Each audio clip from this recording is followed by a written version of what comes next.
Hola, hola, ¿cómo va? Sean muy bienvenidos nuevamente aquí a mi canal, Toy Escritor.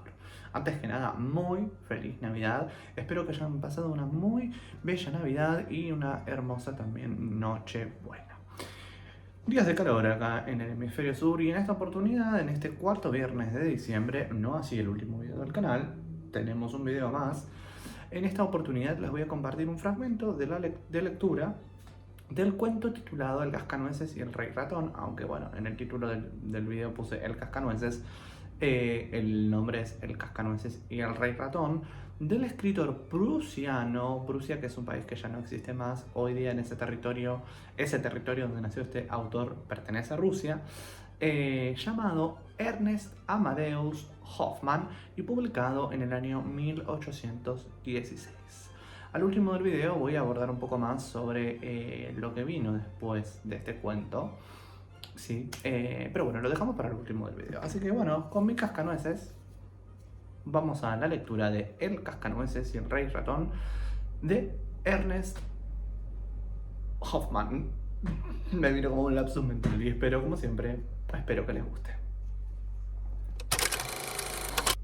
Voy a empezar la lectura desde una parte que se titula Los regalos.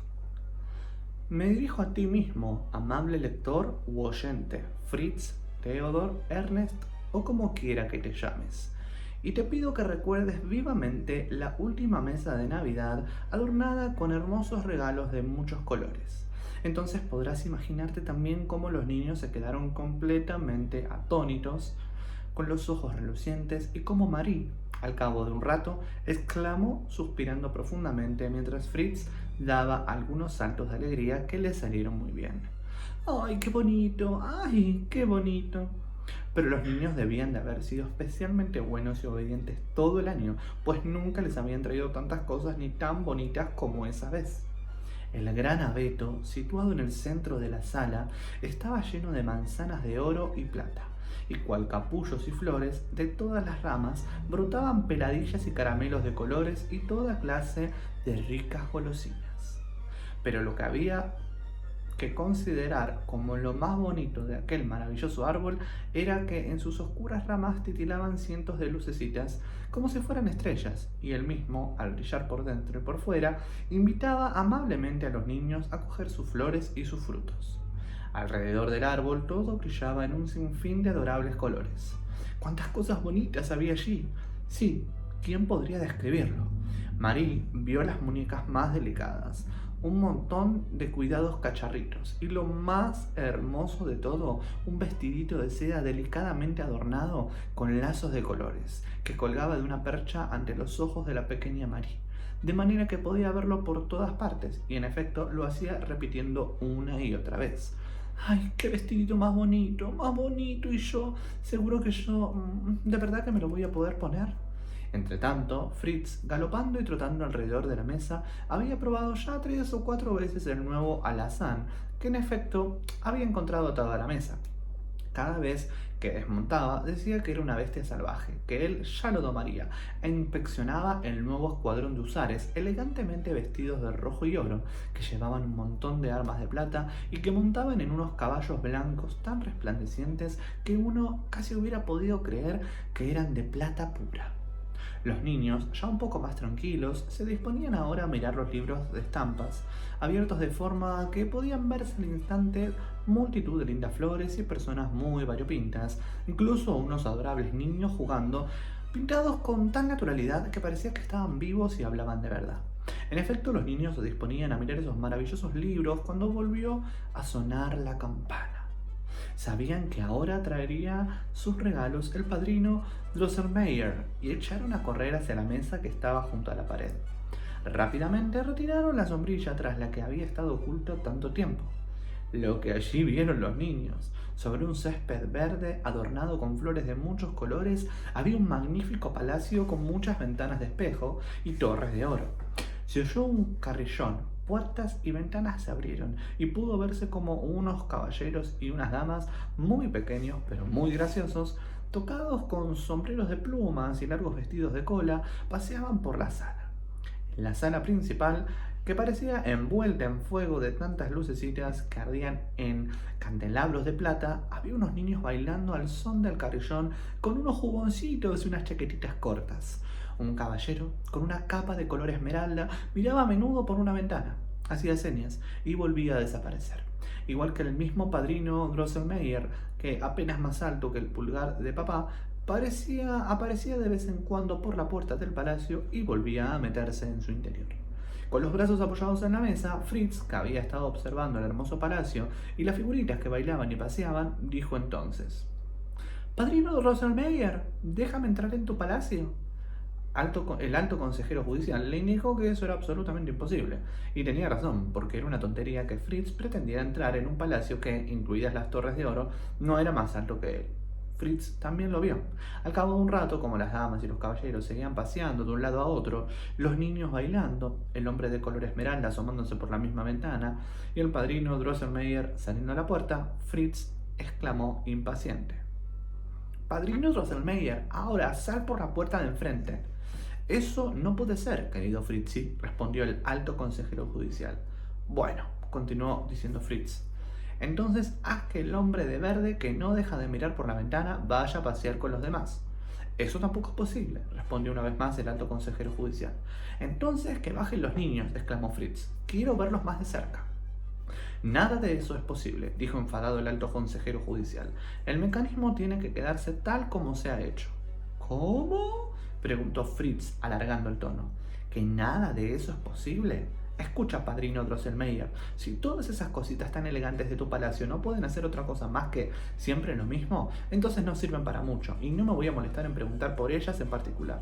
No, son mucho mejores mis usares, que tienen que maniobrar hacia adelante, hacia detrás, como yo quisiera, y no están encerrados en ninguna casa».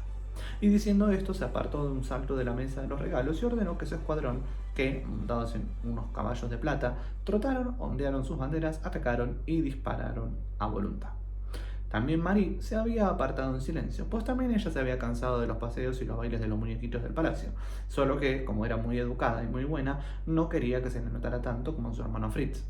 El alto consejero judicial, Drosselmeyer, les dijo muy enfadado a los padres: «Una obra tan artística no es para niños sin juicio. Voy a volver a empaquetarlo». Pero la madre se acercó y le pidió que le mostrara el entramado interno y el magnífico engranaje, tan artificioso, gracias al cual los muñequitos se ponían en movimiento. Entonces el consejero volvió a alegrarse y les regaló a los niños algunos muñecos muy bonitos, marrones, hombres y mujeres con rostros, manos y piernas doradas. Eran todos de Torum y despedían un aroma tan dulce y agradable como el pan de especias, lo que alegró mucho a Fritz y a Marie. La hermana Louise, por deseo de su madre, se había puesto el lindo vestido que le habían regalado y estaba preciosa. Pero Marie, cuando le dijeron que se pusiera ella también su vestido, dijo que prefería contemplarlo. Así un rato más se lo permitieron de buena gana. El protegido. En realidad, si Marie no quería separarse de la mesa de los regalos, era porque acababa de descubrir algo de lo que aún no se había percatado. Al retirar los usares de Fritz, que habían estado en formación muy cerca del árbol, había quedado a la vista un hombrecillo magnífico que, modesto y en silencio, estaba allí como esperando tranquilamente a que le tocara el turno. Sobre su figura había mucho que objetar, pues aún sin tener en cuenta que el torso, algo largo y fuerte, parecía no querer concordar con sus piernecillas cortas y delgadas, la cabeza era también demasiado grande. Mucho de esto lo mejoraba la correcta vestimenta, que permitía deducir que se trataba de un hombre culto y de buen gusto, pues llevaba una linda chaquetita de usar de un brillante color violeta con muchos cordones y botoncitos blancos, pantalones a juego y las botitas más lindas que jamás haya calzado los pies de un estudiante, ni siquiera de un oficial. Estaban tan ajustadas a las delicadas piernecitas que parecían pintadas. No obstante, resulta curioso que, con esa ropa, llevara colgada a la espalda una capa estrecha y pesada, que parecía de madera, y se hubiera calado una gorrita de minero, pero Marie pensó que el padrino Drosselmeyer también llevaba un batín horrible, y se calaba una gorra espantosa. Marie también observó que el padrino Drosselmeyer, por mucho que actuara con la misma delicadeza que el pequeño, nunca estaría tan guapo como él. Marie, según seguía contemplando el simpático hombrecillo, al que había cogido cariño a primera vista, fue percatándose de la bondad que asomaba en su rostro. Sus ojos verde claro, algo saltones, no expresaban más que amistad y bondad. Al hombre le sentaba bien una barba bien rasurada, de algodón blanco, que enmarcaba su barbilla, pues hacía resaltar aún más la dulce sonrisa de sus rojos labios. ¡Ay!, exclamó finalmente Marie. ¡Ay, papá querido! ¿De quién es ese adorable muñeco que hay allí abajo del árbol? Ese, respondió el padre. Ese, mi querida hija, va a tener que trabajar con gran habilidad para todos vosotros. Tendrá que marcharos las duras nueces, y es tan de Luis como tuyo y de Fritz. Y diciendo esto, lo cogió con cuidado de la mesa, y al tiempo que levantaba la capa de madera, el hombrecillo abrió mucho la boca y dejó ver 2 filas de dientecillos blancos y afilados. Por indicación de su padre, Marie metió una nuez y ¡crack! El hombrecillo la abrió y las cáscaras cayeron, y el dulce fruto fue a parar a manos de Marie. Entonces todos, incluida Marie, supieron que el delicado hombrecillo procedía de la estirpe de los cascanueces y ejercía la profesión de sus antepasados. Empezó a dar gritos de alegría y el padre dijo: «Querida Marie, ¿cómo te gusta tanto el amigo cascanueces? Tú en particular te encargarás de cuidarlo y protegerlo, aunque, como he dicho Luis y Fritz pueden utilizarlo con igual derecho que tú». Marie lo cogió de inmediato y lo hizo cascar algunas nueces, pero escogía las más pequeñas para que el hombrecillo no tuviera que abrir mucho la boca, cosa que en el fondo no le sentaba muy bien. Luis se unió a ella y también esta tuvo que prestarle sus servicios el amigo cascanueces, lo cual parecía hacer de buena gana, puesto que no dejaba de sonreír amablemente. Entretanto, Fritz se había cansado de tanta instrucción y tanto cabalgar, y como oyera cascar las nueces entre tanta alegría, fue corriendo a donde estaban sus hermanas, riéndose de corazón del divertido hombrecillo que ahora, como Fritz, también quería comer nueces. Iba de mano en mano, sin dejar de abrir y cerrar la boca.